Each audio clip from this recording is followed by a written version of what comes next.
Señor, te damos gracias por un día más de vida que nos das.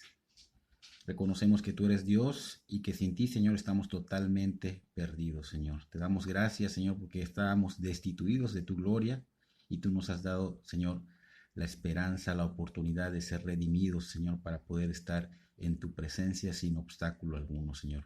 Te damos toda la gloria y toda la honra, Señor, y pedimos que en este día, en este estudio, Señor, de los martes, que damos, Señor, un estudio bíblico en orden, Señor, capítulo por capítulo, versículo por versículo. Tú, Señor, seas dado a conocer, tú, Señor, seas exaltado y que prepares, Señor, los corazones de las personas que van a escuchar, las personas, Señor, que están pendientes como la congregación, Señor, y todos los que, Señor, siguen este canal, Señor, de Casa sobre la Roca.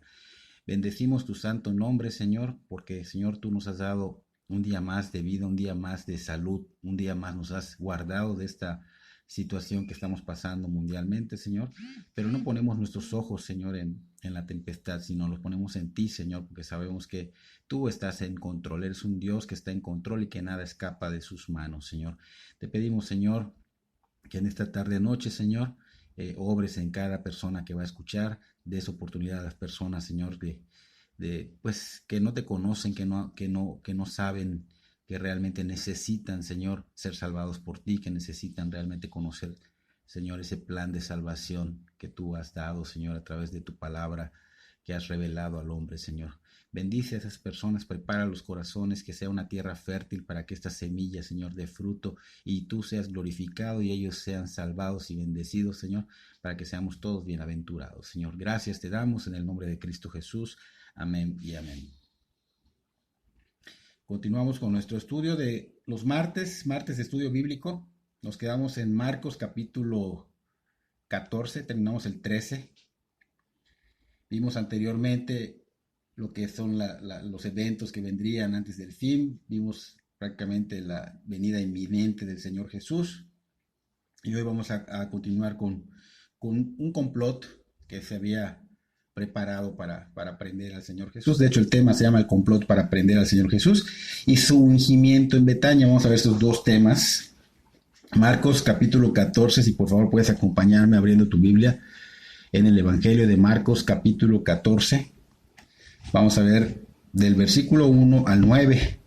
Dije, son dos temas, el complot para prender al Señor Jesús y su ungimiento en Betania. Marcos capítulo 14, versículo 1 y 2 dicen: 2 días después era la Pascua y la fiesta de los panes sin levadura, y buscaban los principales sacerdotes y los escribas cómo prenderle para engaño y matarle. Y decían: no durante la fiesta, para que no se haga alboroto del pueblo. Vemos dos versículos que dicen mucho.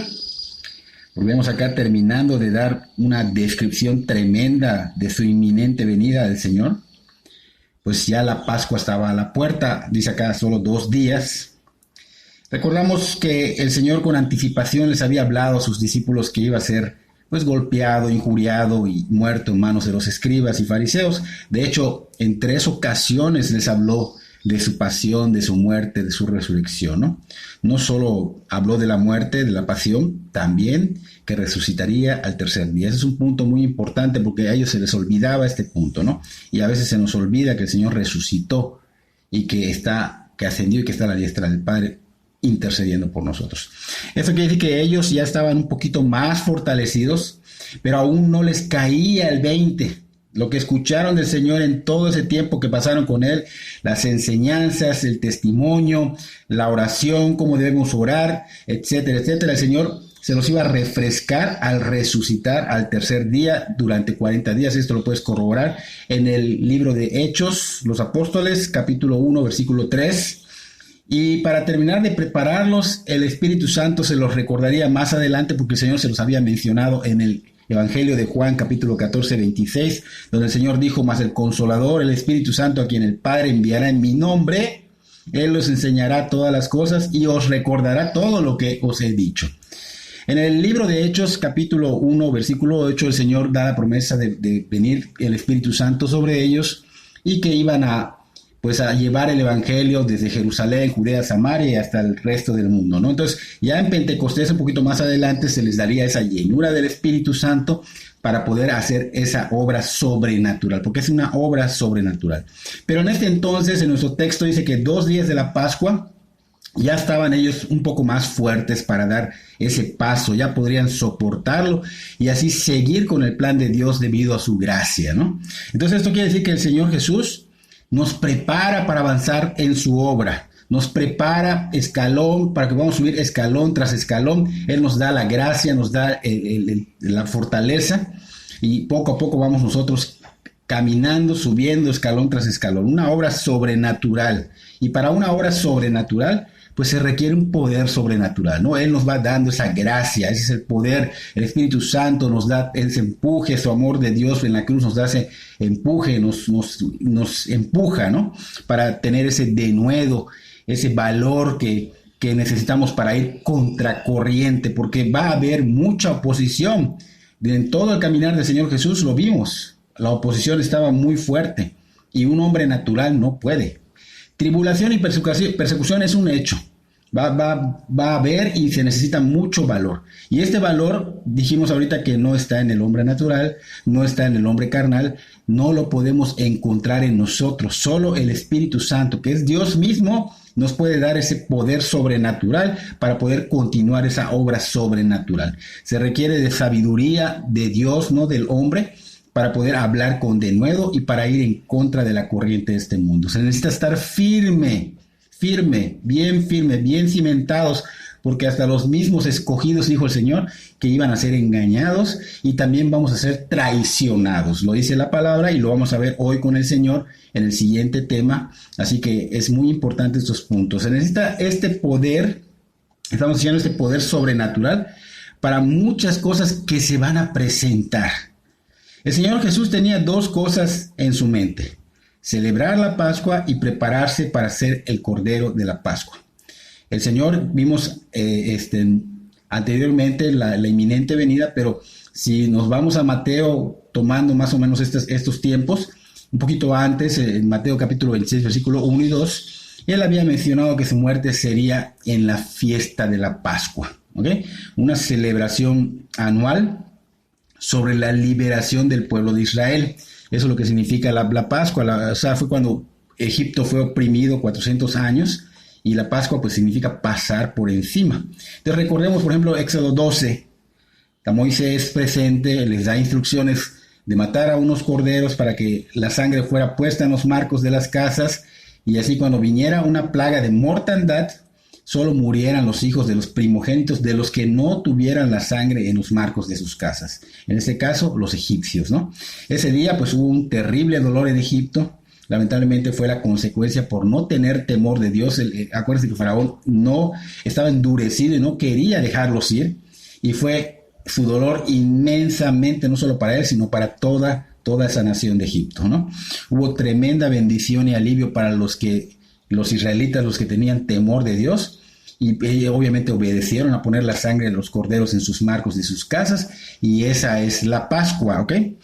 Los judíos año tras año pues tenían que hacer esta celebración porque porque el Señor se los había ordenado para que no se les olvidara, porque por naturaleza el hombre siempre se olvida de lo que Dios hace por él, ¿no? Entonces hacían esto para que no se les olvidara que fueron liberados por Dios. Dios conoce bien al ser humano, es por eso que ordena estas cosas, ¿no? Y también debemos tomar en cuenta que Dios conoce tanto al ser humano que por eso nos ha dicho que meditemos de día y de noche en la palabra, lo que Él ha revelado al hombre, ¿no? Y que hagamos conforme a ella todos los días, porque de alguna manera el hombre pues se olvida de lo que Dios hace en él de una manera veloz, así rápida. Y el Señor pues nos quiere cerca, no quiere que perezcamos. Entonces nos mantiene, nos dice, ¿saben qué? Mediten en este libro de la ley de día y noche y hagan conforme a como está escrito, ¿no? Y así yo estaré con ustedes. Es una manera de permanecer en el Señor. Otra cosa relacionada en estas fiestas era la masa que se llevaron de Egipto. Esa masa, así como la masa de las tortillas, o la masa del pan, esa masa no tenía levadura. Pues eso de no tener levadura fue debido a la desesperación de salir rápidamente de Egipto. Obviamente la sacaron sin levadura y esta masa pues obviamente no leudaba. ¿Qué significa? Que no levantaba. Cuando ese pan o galleta sin levadura se hacía y no levantaba y se comía, obviamente no tenía ese sabor ni la consistencia que debería tener. Y recuerdan esto que fue debido a la desesperación de huir a Egipto. Entonces esta masa no leudada obviamente representaba esto, ¿no? Entonces también como recordatorio de los 400 años que fueron oprimidos por Egipto, pues también comían hierbas amargas para que recordaran la amargura que pasaron en esos 400 años en Egipto. Volviendo a nuestro texto, aquí dice que estaban a 2 días de iniciar estas celebraciones de las que estamos hablando. Era importante mencionarlas para que lo podamos entender. Pero ahora no sería un sacrificio de un cordero, ya no más aquellos animalitos que eran como una simbología o una tipología. Ahora sería el Cordero de Dios que quita el pecado del mundo. El Señor Jesús era quien quitaría el pecado del mundo. El Señor Jesús iba a ser el que ya fuera sacrificado para que de una sola vez y para siempre quitara el pecado del mundo. Ya no se iba a repetir esto. Aquí es donde comienza la conspiración contra el Señor Jesús, formada por los principales sacerdotes, por los escribas y los ancianos del pueblo, ¿no? Ellos se reunieron en el patio del sumo sacerdote, dice allá, llamado Caifás, y que allá decidieron entre todos matarlo utilizando una estrategia. ¿Qué estrategia? La mentira. ¿Okay? Recordemos que el Señor Jesús siempre fue atacado por todos estos religiosos, pero el motivo, el por qué lo querían hacer es la envidia. Ellos sintieron envidia por el Señor. La envidia los llevó a querer matarlo. Y para poder matarlo tuvieron que mentir. Hicieron toda una maquinación. Todo esto, pues obviamente no viene de Dios, viene del mal. El mal nos lleva a maquinar cosas. Una persona que va a hacer algo malo, primero lo piensa, lo maquina, lo razona y luego lo ejecuta, ¿no? Y tanto el pensarlo como el hacerlo es pecado. ¿Okay? Entonces, aquí estas personas estaban maquinando, tenían pecado, estaban totalmente llenos de ira, odiaban al Señor. Y obviamente estaban siendo manipulados por el mal. Todo esto viene del mal. Entonces la envidia es algo muy, muy maligno.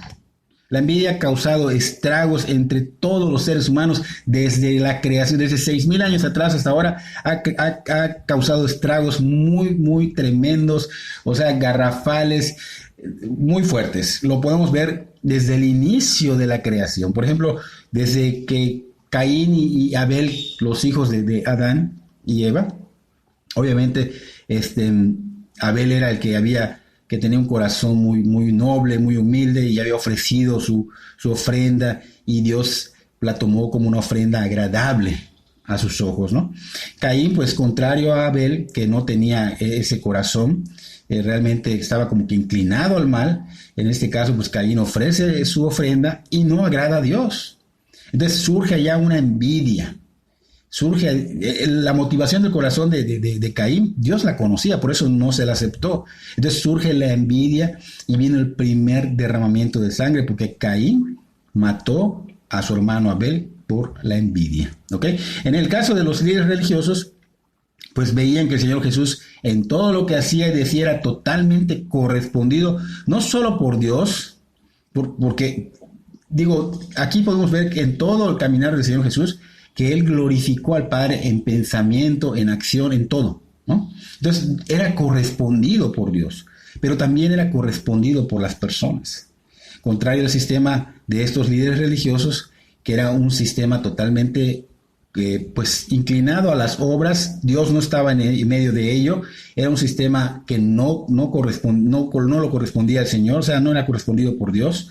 Y obviamente, al ver que no podían contra el Señor, al ver que el Señor los había expuesto aparte y que ellos no eran correspondidos por Dios ni por las multitudes, pues obviamente sus corazones endurecidos pues tenían enojo, tenían odio, tenían envidia, y fue que decidieron mentir para prenderle y matarlo. Un hombre de Dios no puede estar metido en las mentiras, no puede estar maquinando cosas malas. Un hombre de Dios tiene que ser contrario a este sistema. En Mateo 27, del 15 al 18, podemos ver el motivo por el cual fue asesinado el Señor Jesús. Vamos a adelantarnos un poquitito, ¿no? Mateo 27, 15 y al 18 dice: en el día de la fiesta el gobernador se acostumbraba a dejar en libertad a un preso para que el pueblo estuviera contento, ¿no? Estos romanos pues le daban a elegir al pueblo. Siempre había un preso muy famoso y en ese tiempo era Barrabás, o sea, el más, se puede decir que el más vil de la prisión, ¿no? En este caso era Barrabás y Pilato les decía, ¿a quién quieres que os suelte? ¿A Barrabás o a Jesús llamado Cristo? Y observemos en el versículo 18, porque dice ya, porque Pilato sabía que por envidia lo habían entregado. Entonces la envidia era tan evidente que hasta el mismo mundano, el hombre natural, el hombre sin Dios, lo podía notar. La envidia les llevó a tener más odio al Señor Jesús al grado de poner al pueblo en contra del Señor, o sea, a través de las mentiras. ¿Okay? Ese pueblo, recordemos que unos días antes habían recibido al Señor Jesús en su entrada, en ese pollino, en ese burrito, en su entrada triunfal. Y ese pueblo había tendido sus mantos en el camino para que pasara el Señor como símbolo de que era el rey el que venía, ¿no? De recepción al rey, ¿no?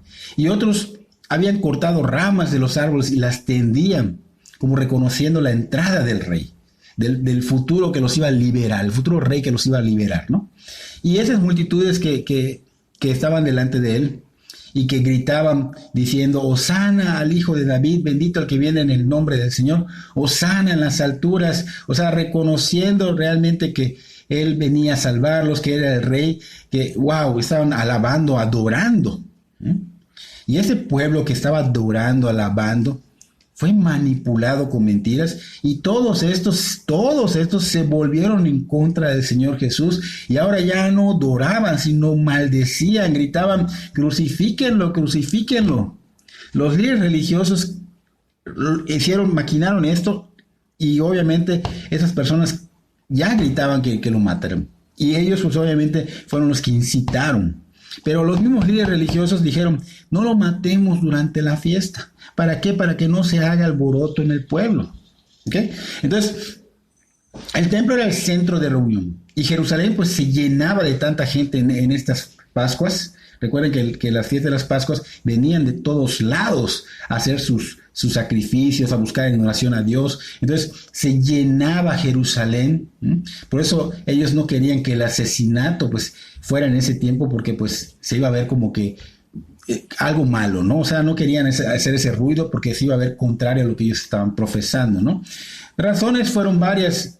Estamos hablando de legalismo religioso, también los intereses económicos, porque llegaban a dejar su dinero. Mucha gente era obligada a ya no llevar esos animalitos, sino comprar allá mismo, y obviamente era dinero que le dejaba a los líderes religiosos, aparte de los comerciantes, y también habían cambistas. Recuerden, la moneda tenía que ser cambiada, y cuando se cambiaba la moneda, pues obviamente le robaban a las personas, y beneficiados tanto estos cambistas como los líderes religiosos, ¿no? Entonces, estaban en mutuo acuerdo los líderes religiosos con estos pues ladrones, porque el Señor mismo le dijo, la casa del Señor la has vuelto cueva de ladrones, ¿de acuerdo?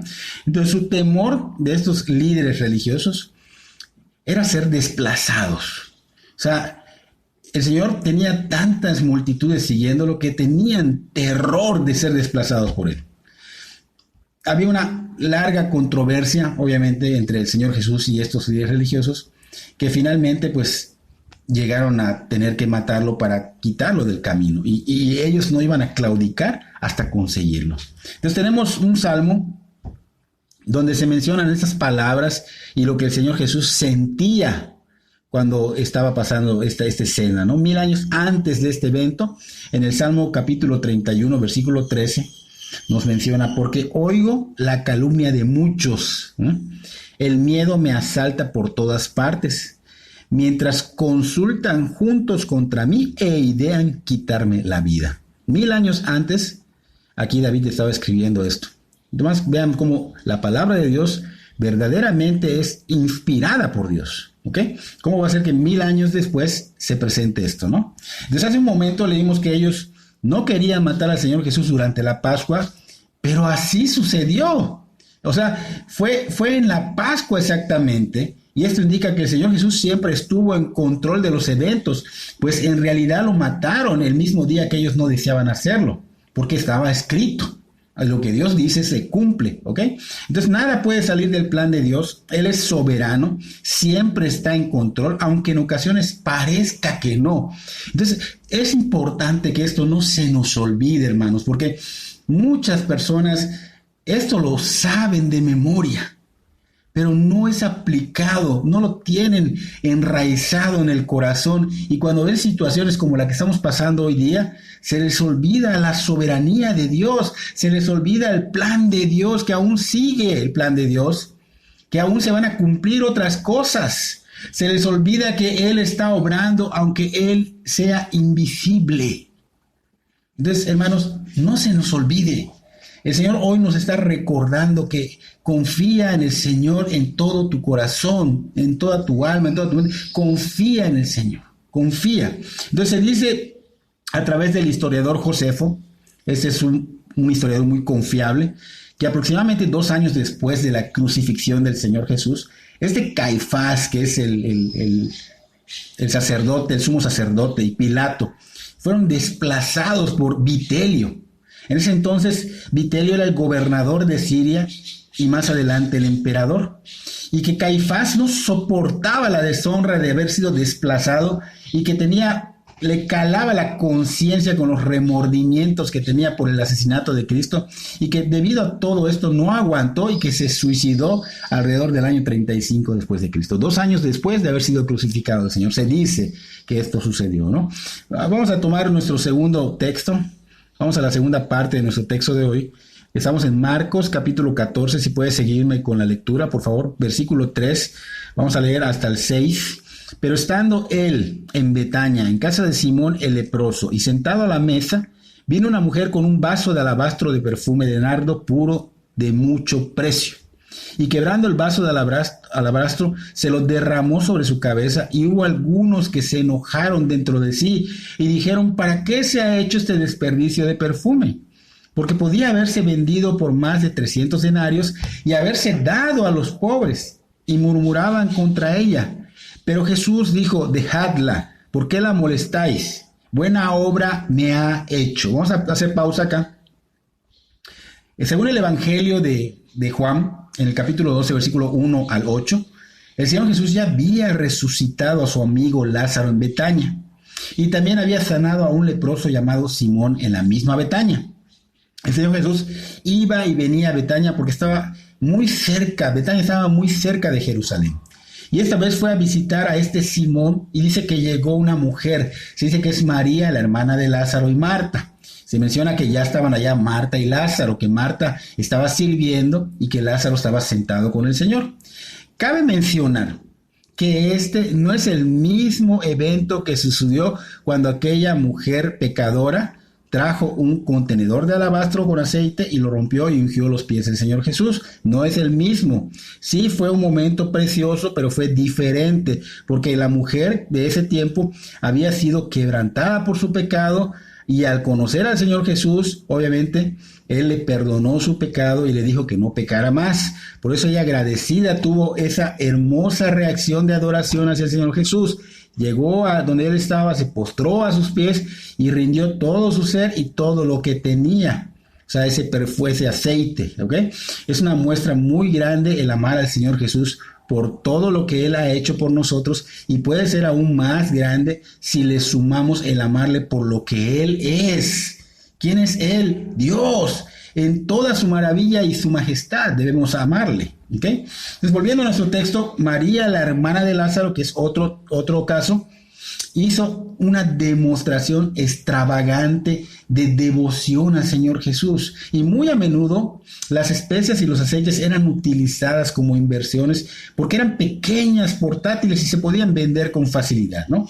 El vaso era pequeño, una botellita con un cuello delgado, ¿no? Y al romper el cuello de la botella ocasionaba que se abriera, y las palabras de Marcos indican que ella derramó todo el contenido de la botella en la cabeza del Señor Jesús. ¿Ok? Esta María pues había visto morir a su hermano un poquito atrás, y vio que su hermano hedía por 4 días, o sea, ya se empezaba a descomponer su cuerpo, y fue testigo de cómo el Señor Jesús resucitó a su hermano Lázaro. Así que María tuvo la reacción correcta, quebró el vaso de alabastro de perfume de nardo y se lo derramó todo sobre su cabeza. Y esta es la reacción que debe haber en todo hombre y toda mujer que ha sido perdonado, que ha sido justificado por Cristo, que lo ha hecho renacer, que lo ha hecho una nueva criatura en Cristo. Es una hermosa y agradable reacción de esta mujer de Dios que debemos nosotros tomarlo como un ejemplo de conducta que agrada a Dios. Entonces nosotros como cristianos sabemos que este tipo de conductas, de obras, no salvan. Cristo es el que salva por su gracia, ¿ok? Ahora, nuestras conductas y actitudes son el resultado de nuestra salvación. De ahí provienen estas conductas, estas actitudes, y deben siempre agradar a Dios, porque dice que somos hechura suya, que estamos hechos para hacer obras buenas, ¿ok? Entonces, aquí vemos que entendiendo que no podemos a través de estas conductas y actitudes obtener la salvación, veamos cómo pasó con María. Antes de este evento, cuando el Señor Jesús los visitaba, por ejemplo, llegó a casa de Lázaro, María lo primero que hizo fue postrarse a los pies de Jesús. ¿Para qué? Para ser instruida y para aprender la palabra de Dios. Marta, su hermana, hizo lo contrario. En ese momento se ocupó de limpiar la casa cuando debió aprovechar ese momento en que llegó el Señor para enseñar la palabra. ¿Okay? Lucas capítulo 10, versículo 38 al 42, dice que el Señor Jesús le dijo a Marta: Marta, afanada y turbada por demasiadas cosas, pero solo una cosa es importante. Le estaba diciendo a Marta, y necesaria, y María lo ha escogido correctamente y nadie se lo puede quitar. ¿Okay? Entonces eso es algo que se nos olvida. Estar siempre postrados para ser instruidos y seguir postrados para obedecer la palabra, porque normalmente oramos y clamamos para que el Espíritu Santo nos instruya, nos dé luz a las Escrituras, y luego que nos los da, ¿qué hacemos? Nos erguimos con la desobediencia. No vivimos la palabra, no vivimos la instrucción, no estamos dispuestos a servir. Son más importantes otras cosas que la voluntad de Dios, que es su reino de Dios. En segundo lugar, vemos más adelantito a esta María que se postra a los pies del Señor Jesús para derramar su dolor porque su hermano Lázaro había muerto. Su hermano, pues, ya hablamos de que fue resucitado y que ella reaccionó como una mujer agradecida, que viene a derramar su perfume como adoración al Señor. Es una verdadera adoradora. Nosotros, cuando somos perdonados, cuando somos justificados y limpiados por el Señor Jesús, debemos ser verdaderos adoradores. Como esta mujer, ella dio una muestra de amor y una muestra de devoción ante el Señor Jesús cuando vio la muerte y la resurrección de su hermano Lázaro. Ella se postró y fue agradecida. Nosotros debemos ser agradecidos porque el Señor Jesús nos ha levantado, nos ha resucitado, se puede decir, nos ha dado la salvación, nos ha dado vida eterna. ¿Cómo debemos mostrar nuestro agradecimiento? Ella ya había identificado al Salvador, nosotros ya identificamos al Salvador, y ella estaba siempre rendida a sus pies. Y esta es la actitud que debe haber en nosotros, rendido a los pies de Cristo. Y ella venía con algo más aparte de la redención. Aparte de estar rendida a sus pies, venía con algo más. Y es este perfume de alabastro, que era aceitoso como una miel y muy costoso. Se acostumbraba culturalmente que cuando un invitado llegaba para una comida, era la costumbre de ungir la cabeza del invitado con una pequeña cantidad de aceite, ¿no? Así que esta mujer fue más allá que el saludo acostumbrado. Ella derramó, dice Marcos, todo, no una pequeña cantidad. Todo el contenido de alabastro de perfume de nardo puro, lo derramó sobre la cabeza del Señor. Entonces podemos notar que ella tuvo un corazón humilde, que sabía que nada era demasiado bueno para el Señor y que lo mejor de lo mejor debía ser entregado a Él. Ella nos enseña que debemos darnos todo, en total entrega al Señor, porque el Señor quiere que le entregues todo tu corazón, no solo una parte. El Señor Jesús se dio totalmente para salvarnos y redimirnos, no una parte. Él se dio totalmente. La palabra consagración significa que te entregues totalmente. Debemos consagrarnos en cuerpo, alma y espíritu. El Señor Jesús acaba de llegar a Jerusalén como el rey. ¿Acaso los reyes no debían ser ungidos? María entendió esto, pero los discípulos no. Ese fue un acto maravilloso de María hacia el Señor. Podemos pensar que su hermana Marta, pues hablaba mucho, pero María no anunció lo que iba a hacer y no lo describió mientras lo hacía, ni tampoco lo explicó después de que lo hizo. Ella simplemente lo hizo. Spurgeon decía que si todos nosotros pudiéramos hacer más y hablar menos, al menos sería una bendición para nosotros mismos y quizá para otros también. Así que debemos trabajar para que nuestro servicio para el Señor sea más y más encubierto y no con la intención orgullosa y vanidosa de atraer la mirada hacia nosotros, traer esa mirada del hombre hacia nosotros para recibir alabanza. No, esforcémonos para evitarlo, ¿ok? Entonces, cuando María termina de ungirlo, ella no mira a los discípulos y les pide su opinión acerca de lo que ella hizo. También nosotros, cuando queramos darle al Señor todo de nosotros, cuando seamos generosos en dar algo para Dios, no debemos buscar la opinión de los demás, porque esto demostraría que lo hacemos interesadamente, o sea, que queremos recibir alabanza, que lo hacemos para ser vistos. No, debemos dejar toda esa exaltación, o sea, que el Señor sea el que sea exaltado con eso de manera privada. No debemos exaltarnos en lo que hacemos. Y no debemos exaltarnos en lo que damos al Señor, ¿ok? El Evangelio de Marcos dice que algunos se enojaron por esta acción. El Evangelio de Mateo dice que los discípulos se enojaron. Pero el Evangelio de Juan nos dice que fue Judas Iscariote que al ver esto se enojó y que dijo, ¿por qué no fue este perfume vendido por 300 denarios y dado a los pobres? Entonces, ¿por qué decía Judas Iscariote esto, no? O sea, ¿cuál fue el fundamento que usó para que pueda creer que esto es un error? ¿En verdad pensaba Judas Iscariote en los pobres? Son preguntas que debemos hacernos, ¿no? En el versículo 6 de Juan 12, dice, pero dijo esto, no porque se cuidara de los pobres, sino porque era ladrón, y teniendo la bolsa sustraía de lo que se echaba en ella. Estamos viendo el Evangelio ahorita de Juan, estamos viendo el por qué. O sea, él estaba robando, él estaba lucrando, ¿ok? No, dice, no debieron haber hecho esto, porque esto se está tirando y pudo traer dinero para los pobres. O sea, él estaba fingiendo que estaba verdaderamente interesado en el bienestar de los demás, de los pobres. Pero no vemos que él era un ladrón. Aunque pensaban que era un discípulo, él era un ladrón. Aún siendo enseñado por el maestro de maestros, aún siendo instruido por el Señor Jesucristo, aún siendo su administrador del Señor, este hombre nunca fue salvo. Nunca se arrepintió, nunca creyó y siempre pensó en su propia conveniencia. Parece que esto hoy día es muy común. Hay muchos por allá que dejan el nombre de Dios por los suelos. ¿Debido a qué? A que usan su nombre y usan el nombre del Señor Jesús y se dicen ser discípulos, se dicen ser maestros, se dicen ser profetas, se dicen ser pastores, se dicen ser cristianos. Pero con su fruto, con sus vidas, demuestran quiénes son. Este Judas Iscariote no fue nunca converso, ni un siervo, ni siquiera un colaborador. Él fingió, él robaba.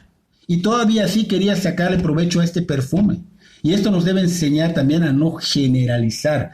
Este Judas Iscariote sí hizo esto, pero los otros 11 no lo hicieron. Los otros 11 estaban siendo manipulados, pero ellos no tenían eso en mente, no maquinaban, no estaban yendo en la dirección que estaba yendo Judas Iscariote. Estos sí eran discípulos, eran siervos de Dios, no fingieron y sí dejaron todo por seguir al Señor. Entonces, contrario a Judas, que solo pensaba en sus propios beneficios, no pensó en el Señor Jesús ni en los pobres. Debió pensar verdaderamente en el Señor Jesús, que es el centro de todo. Y al pensar en el Señor Jesús, piensas en los pobres. Entonces, no creyó cuando el Señor le dijo, busca el reino de Dios y su justicia y lo demás vendrá por añadidura. O sea, no importa que esto sea derramado hoy, porque esto es una cosa que tenía que suceder. Y porque yo estoy acá. Cuando yo no esté, ayuda a los pobres. ¿Ah? Entonces, él no pensó en que el Señor había dicho que verdaderamente se cumple su palabra cuando buscas el reino de Dios y su justicia. Y otro punto también que es importante tocar es que muchos critican fácilmente a aquellos que muestran más amor hacia el Señor Jesús que los otros. Y caemos en definirlos como fanáticos, como exagerados, como locos, hasta los llamamos a veces fariseos, cuando en verdad son cristianos más devotos hacia el Señor Jesús de lo que nosotros somos. Entonces, esos comentarios hay que evitarlos porque hacen daño. Tengamos cuidado porque Judas manipuló a estos discípulos y los desvió. Y así sucede muchas veces. Entonces, Marcos nos menciona que los discípulos murmuraban contra ella. Aquí realmente ya estaban siendo manipulados por Judas Iscariote. Para ellos ya empezaba a ser un desperdicio lo del perfume, pero eso fue por culpa de Judas Iscariote. Él los manipuló. Entonces, ser generosos con la entrega total de tu ser, o sea, tu ser implica todo lo que soy, lo que tengo, pues para el Señor no es incorrecto. El Señor conoce las intenciones del corazón, como conocía la intención de María, como conocía la intención de Judas. Debemos tener cuidado de no caer en el egoísmo, no caer en el materialismo y no caer en contaminar a los demás. Porque lamentablemente el Señor te conoce y el que se condena eres tú mismo por la mala acción. Así que debemos tener mucho cuidado de qué hablamos, porque la palabra nos dice que debemos bendecir y no maldecir. Estoy de acuerdo en que a veces hay que hacer un juicio, pero como dice el Señor, que sea un juicio justo. Que tú no estés viviendo eso, sino que sea un justo. ¿Por qué? Porque está prácticamente lastimando la obra de Dios. O sea, si involucra lo que tú haces, causa daño en la obra de Dios. Entonces debe haber un justo juicio para edificación, por amor lo haces, pero no con la intención mala como la tenía aquí Judas. ¿Okay? La lengua, hay que tener cuidado porque debe ser usada para edificar. Dice que es un miembro que no se puede controlar, ¿ok?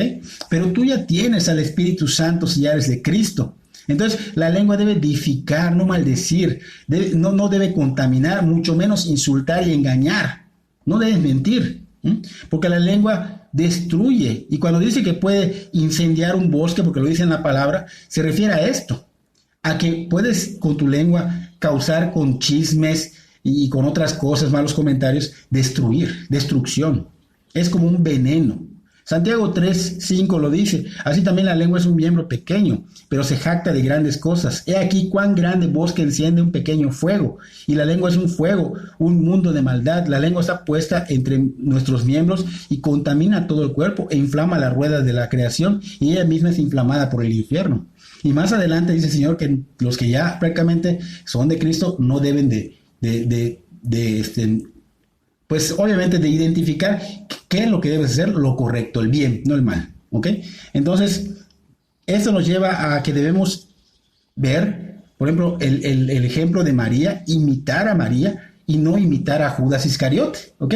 Los discípulos pues ya estaban siendo manipulados, ellos estaban criticando esa muestra de amor, una muestra de amor y honra al Señor Jesús, pero el Señor como siempre es justo, ¿ok? Defendió a María como ejemplo de alguien que simplemente hizo una buena obra para Él, y el Señor siempre nos va a defender. Eso es algo también que tenemos que tener cuidado, porque a veces tomamos venganza, caemos en el error de tomar venganza. Y no, cuando haya un daño, déjalo en manos de Dios. Él dice, yo me voy a encargar, yo voy a pagar, tú no devuelvas mal por mal. Es lo que el Señor te dice, de hecho está en Romanos. Creo que es en el capítulo 11 o 13, algo así. Entonces, lo que ellos llamaron desperdicio, el Señor lo toma como algo hermoso para Él, ¿ok? Así que debemos de preguntarnos, ¿habrá algo que ofrezcamos al Señor Jesús que pueda considerarse como desperdicio? ¿Verdad que no? No, es contrario. El no ofrecerle todo nuestro ser al Señor Jesús, obviamente es un desperdicio. Es un desperdicio. El Señor dijo claramente en Marcos 14:7. Siempre tendréis a los pobres con vosotros, y cuando queráis les podréis hacer bien, pero a mí no siempre me tendréis. ¿Ok? Estaba siendo claro. El Señor Jesús no dijo esto obviamente para desalentar a los que son generosos y amables con los pobres. No lo dijo por eso.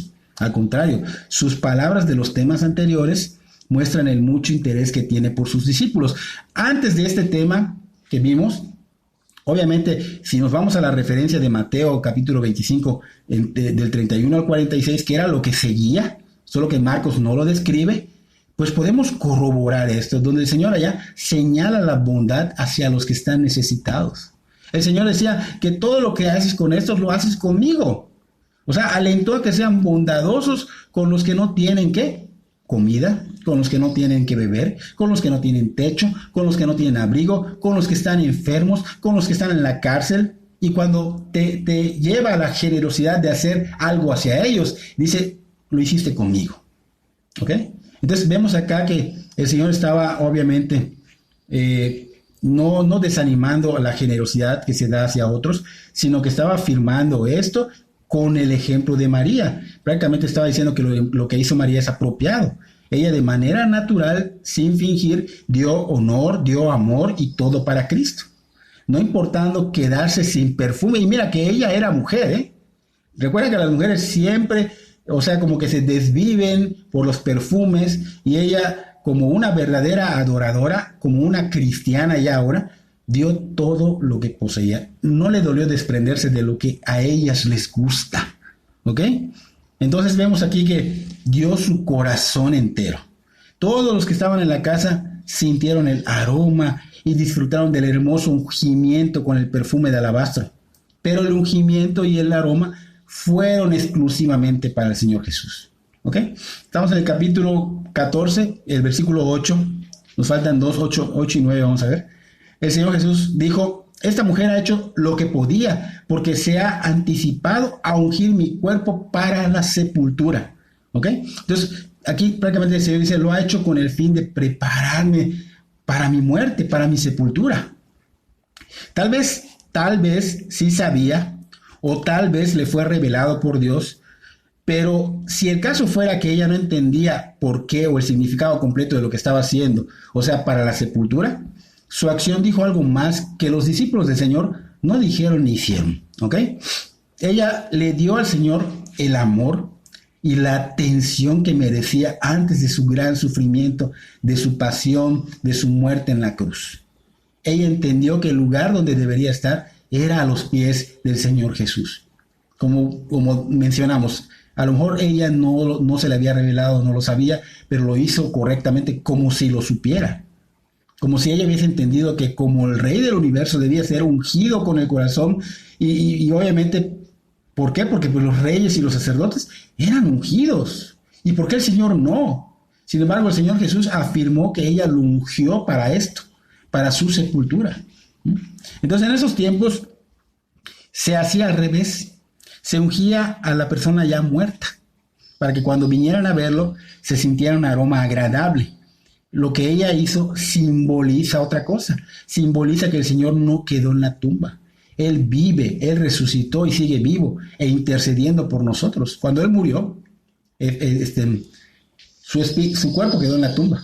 Su espíritu bajó al infierno a predicarle a los que estaban en el seno de Abraham. ¿Okay? Hizo cautiva la cautividad en Efesios 4 y se los llevó. El infierno, donde estaba aquel hombre rico que se quedó en el Seol, allí se quedó el infierno. Ahí está el infierno. ¿Okay? Pero el Señor, sí, su cuerpo se quedó allá. Regresó y resucitó. ¿Okay? Entonces podríamos ver acá, ver cómo María vio. Por ejemplo, María pues hizo algo tan hermoso que ahora trae un olor agradable, dulce en la casa de Dios. O sea, ella ungió al Señor con esto. Y podríamos ser como María, o podríamos ser como Judas Iscariote, que Judas, pues, al hacer todo para sí y obviamente de manera hipócrita y lucrando y con todas las intenciones, pues huele a putrefacción, porque él se murió y se pudrió. O sea, realmente los gusanos y todo eso dice la palabra, ¿no? Y pues obviamente lo va a seguir teniendo, va a seguir oliendo y la putrefacción por toda la eternidad. Entonces, es importante una frase que es dicha por allá, una fama que se obtiene después de la muerte es eterna. ¿Okay? Aquí vemos la fama de Judas, aquí vemos la fama de María. ¿Okay? Aquí dice el Señor, y esa fama lo dice, porque lo dice acá el Señor, de cierto os digo que donde quiera que se predique este evangelio en todo el mundo, también se contará lo que ésta ha hecho ¿ok? Su fama, para memoria de ella, ¿ok?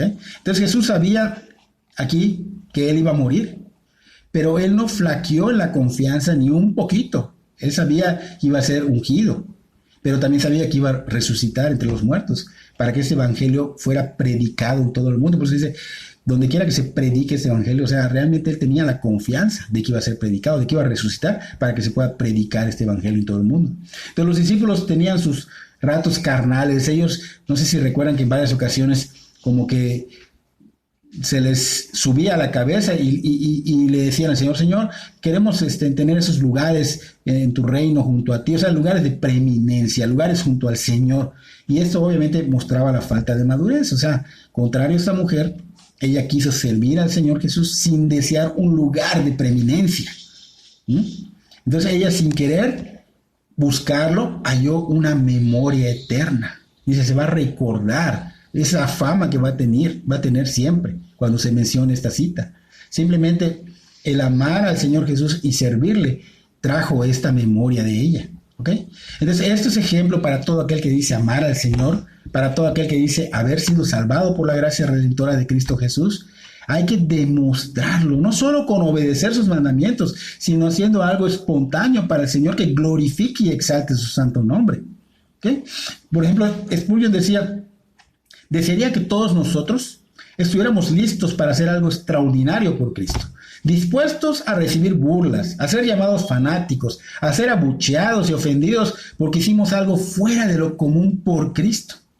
Y no nos contentamos con hacer lo que todos los demás podían hacer o aprobarían que fuera hecho. O sea, algo más espontáneo de lo que otros hacen, ¿ok? Entonces, todos los que han hecho maravillas por Cristo, lamentablemente el mundo, porque así tiene que ser, ni modos, siempre los ha llamado excéntricos, fanáticos, locos.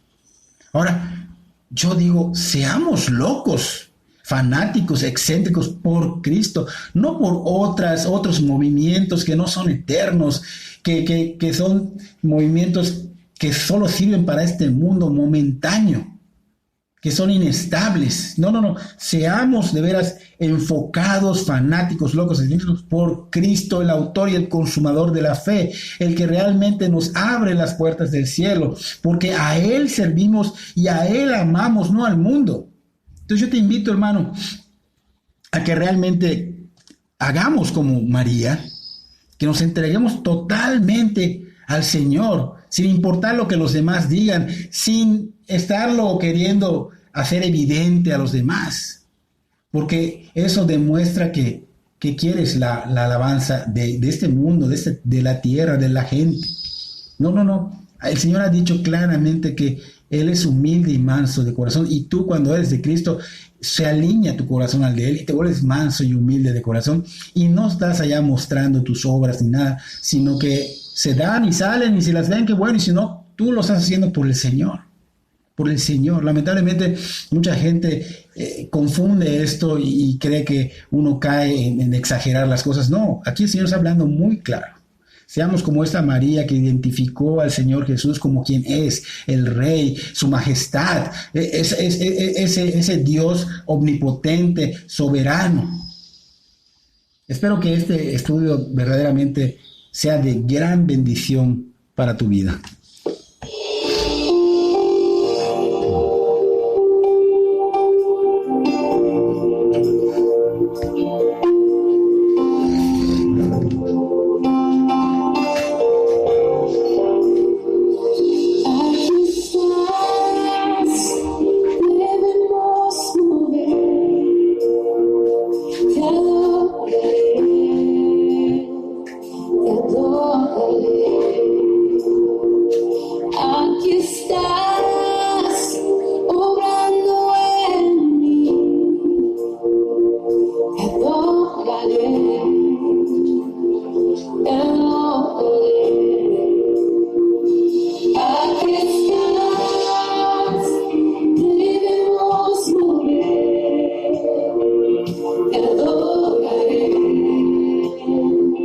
Te adoraré.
sobrando, aunque no pueda ver, está sobrando, aunque no pueda ver, está sobrando, siempre estás sobrando, siempre estás sobrando, aunque no pueda ver, está sobrando, aunque no pueda ver, está sobrando, siempre estás sobrando, siempre estás sobrando,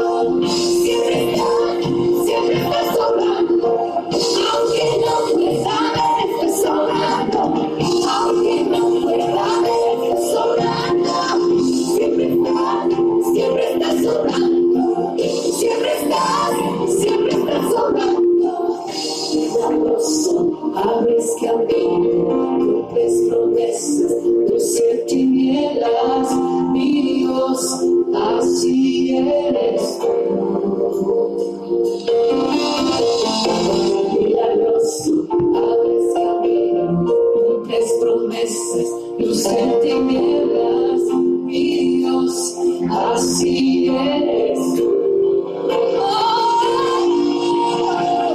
Milagroso, abres camino, rompes promesas, luz en tinieblas, mi Dios, así eres tú. Milagroso, abres camino, rompes promesas, luz en tinieblas, mi Dios, así eres tú. Solo así eres tú. Así eres tú. Así eres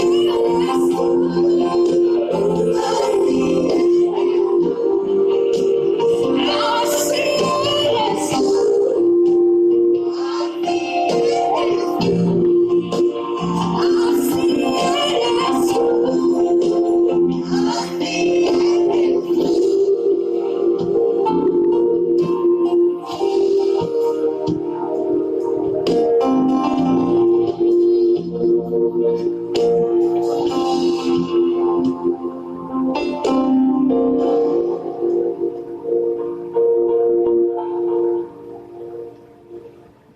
Así